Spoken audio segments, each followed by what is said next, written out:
UKLO 1 year masters. No IELTS required up to 5 years visa. High visa success rate. ఇంకొక విషయం మాట్లాడాలండి మీతో. మీకు chamber నుంచి కానీ లేదా మీ యూనియన్ నుంచి కానీ ఒక ఆడియో కాల్ వచ్చి మీరు ఎవరు కూడా రెస్పాండ్ అవ్వద్దు, మీరు ఎవరో కూడా వీటి గురించి మాట్లాడొద్దు అని చెప్పని మీకు చెప్పడం కూడా జరిగింది. మీకు వీటి గురించి ఈ డిస్కషన్ గురించి మీరు మాట్లాడొద్దని చెప్పని మీకు చెప్పడం కూడా జరిగింది. చాలా మంది మాస్టర్స్ కూడా ఎవరు కూడా రెస్పాండ్ కూడా అవ్వట్లేదు కనీసం. ఎందుకని భయపడుతున్నారా? అది అసలు అది ఎందుకు పెట్టారో ఎవరు పెట్టారో నాకు తెలియట్లేదండి. అంటే ఈ రూల్స్ ఎందుకు పాస్ చేశారు, ఎవరు పాస్ చేయమన్నారు, ఒరిజినల్ అది.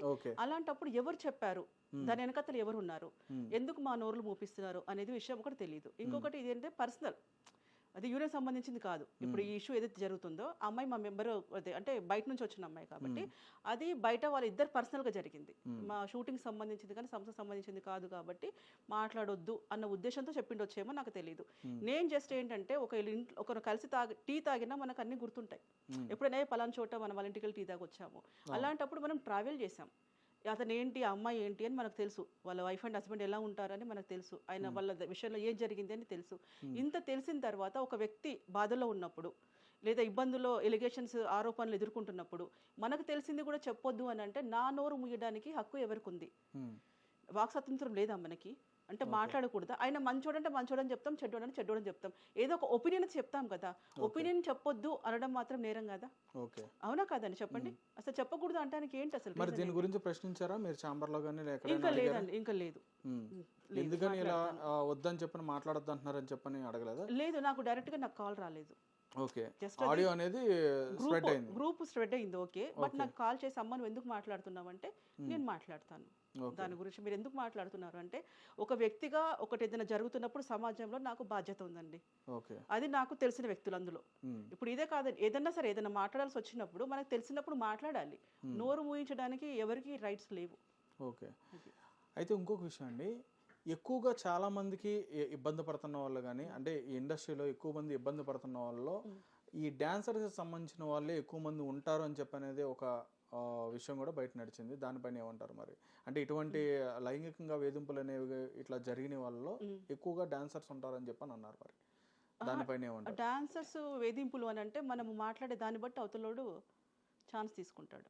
రేపు గ్రూప్ మనం ప్రాక్టీస్ చేస్తానికి వస్తాం, నీ డాన్స్ నువ్వు చేసుకుని నువ్వు వెళ్ళిపోతే నేను ఎవరు ఏమనరు. ఇప్పుడు వెహికల్స్ ఉన్నాయి, ఓలా ఉంది, ఊబర్ అవన్నీ ఉన్నాయి, దేంట్లో నువ్వు ఇంటికి వెళ్ళిపోవచ్చు. ఓన్ వెహికల్ ఉంటే వెళ్ళిపోవచ్చు. వచ్చావు, నువ్వు ప్రాక్టీస్ చేసావు, కాస్ట్యూమ్స్ వేసుకున్నావు, డాన్స్ చేసుకున్నా, వెళ్ళిపోయినావు, ప్రాబ్లం ఎక్కడ వచ్చింది? అది మనం ఏదైనా చేసుకుంటేనే కదండి వచ్చేది. అవతలతో నువ్వు మాట్లాడి టైంపాస్ చేసుకొని ఇప్పుడు జెన్యున్గా మాట్లాడుకుందామండి. అమ్మాయిలు కరెక్ట్గా ఉన్నారా? ఒక్కొక్కరు ఇద్దరు ముగ్గురితో మాట్లాడట్లేదా? చాటింగ్ చేయట్లేదా? సో అలాంటప్పుడు మీరు స్త్రీలకు వ్యతిరేకంగా మాట్లాడుతున్నారు? లేదండి, అబ్బాయిలను కూడా మాట్లాడాలండి. ఎందుకంటే అన్న తమ్ముళ్ళ గురించి కూడా మాట్లాడాలి. అందరు అవసరమే మనకి, మంచి చెడు రెండు మాట్లాడాలి. ఏదో ఒక సాంగ్ లో అంటారు, అమ్మాయి వల్ల మోసపోయిన అబ్బాయిలు ఉన్నారు కానీ అబ్బాయిల వల్ల మోసపోయిన అమ్మాయిలు లేరు అని. ఇప్పుడు అది కూడా ఆలోచించాలి. చెడ్డోళ్ళు మొగోళ్ళు ఉండొచ్చు, ఆడదే ఛాన్స్ ఇవ్వకపోతే మొగోడు చేయడం అనేది నా ఒపీనియన్. నేను ఒక ఆడపిల్లనైనా కూడా తప్పు ఉంటే తప్పే మాట్లాడతా. ఇప్పుడు మనకి అది జరిగిందండి కోల్కతాలో, అది చాలా బాధాకరం. అసలు అది నో వర్డ్స్, ఇంకా దాని గురించి మనం మాట్లాడలేము. అదేం హైలైట్ అవ్వదు. ఇక్కడ మనకి మసాలా కావాలి. ఇప్పుడు అలా జరిగినప్పుడు ఎవరైనా మన దాంట్లో తెలుగు వాళ్ళు ఎవరైనా స్పందించారా? లేదు. ఇక్కడ ఏదో జరిగింది. ఇప్పుడు అక్కడ జరిగినప్పుడు అమ్మాయికి ఏమైనా ఇన్సిడెంట్ జరిగిందా, ఇంకేదైనా ప్రాబ్లం అయిందా, అక్కడ కూర్చొని అమ్మాయి ఏడుస్తూ ఉందా, లేకపోతే హాస్పిటల్లో అడ్మిట్ అయిందా? హ్యాపీగా నవ్వుకుంటూ ఉన్నారు, ఇద్దరు సాంగ్స్ చేసుకున్నారు, ఇద్దరు వర్క్ చేసుకున్నారు. ఈయనంతలో ఈయన వర్క్ చేసుకున్నాడు, ఆమెంతలో ఆమె వర్క్ చేసుకుంది, అందరు బాగానే ఉన్నారు. పబ్లిక్ ఎందుకండి ఇప్పుడు న్యూసెన్స్ చేయడం? ఇప్పుడు ఇద్దరు హ్యాపీగా ఉన్నారు లేదా? మనం ఆలోచించుకుందాం. ఆమె వర్క్ ఎక్కడ నాగిందా? ఆమె హ్యాపీగా వర్క్ చేసుకుంది, హీరోయిన్గా వర్క్ చేసింది, మాస్టర్ గారు బిజీగా వర్క్ చేసుకున్నారు. సో ఇప్పుడు సడన్ గా ఇష్యూ పెట్టగానే ఇదైపోయింది, అదైపోయింది, ఇదంతా ఎందుకు హంగామా, ఎంత హైప్ ఎందుకు? అంటే ఆమె పెట్టిన కేసు లైంగికంగా వేధించాడు, నన్ను రేప్ చేశాడని చెప్పని డైరెక్ట్ గా చెప్పింది కాబట్టి, రాతపూర్వకంగా కేసు అనేది పెట్టడం జరిగింది కాబట్టి ఇది పబ్లిక్ ఇష్యూగా అయిపోయింది. మరి ఇలాంటివన్నీ ఇంకా వేరే దగ్గర ఎక్కడ జరగట్లేదా? అంటే దీని ఏంటంటే చూసింది ఒకటి, చేసింది ఒకటి, మాస్టర్ గారు దొరికింది ఈ రోజు, ఓకే నేను తెచ్చారు ఈ రోజు అయిపోయింది. అంటే రాజకీయంగా కూడా ఏమైనా కుట్ర ఉందని చెప్పని అనుకోవాలి. ఇది నేను చెప్పడానికి మొత్తం ఏంటంటే ఈయన చేసింది ఎంత ఉందో, రూపాయి ఉందో 10 రూపాయలు ఉందో మనకు తెలియదు కానీ ఒక 1000 రూపాయలు మాత్రం బయట నుంచి జరుగుతుంది అంతే, వాంటెడ్లీ ఇరికిచ్చినట్టుగానే. ఇప్పుడు ఒకటండి, ఫస్ట్ కేసు పెడతారు, లైంగికంగా వేధింపులు అయ్యింది, ఆ అమ్మాయిని రేప్ చేశారు, ఓకే, ఆ ఒక కేసు అప్పుడు పెట్టారు, లేదు అప్పుడు కుదరలేదు, సరే మీ దారికే వస్తాను, ఇప్పుడే పెట్టారు. ఆ కేసు నిలబడుతుందో లేదో అనుకొని ఏజ్ తీసుకొచ్చారు. ఏజ్ కోసం ఎక్కడైనా ఖచ్చితంగా లాక్ అవుతాడు. ఒకవేళ బై మిస్టేక్ అమ్మాయి ఏజ్ ఏదైనా కాదు అని చెప్పేసి వస్తే ఎట్లా అని చెప్పి మళ్ళీ ఇప్పుడు లవ్ జిహాద్ తీసుకొచ్చారు. దాని తర్వాత ఇంకొకటి తీసుకొచ్చారు. అంటే ఒక వ్యక్తి మీద ఇన్ని ప్లానింగ్, అంటే వాళ్ళ వైఫ్ కూడా ప్రశాంతంగా అంటే ఈయన మెంటల్గా డిస్టర్బ్ చేయాలి. ఆయనకి ఎలా వర్క్ ఫీల్డ్ ఎలాగో పేరుపోయింది, మెంటల్గా డిస్టర్బ్ చేయాలి.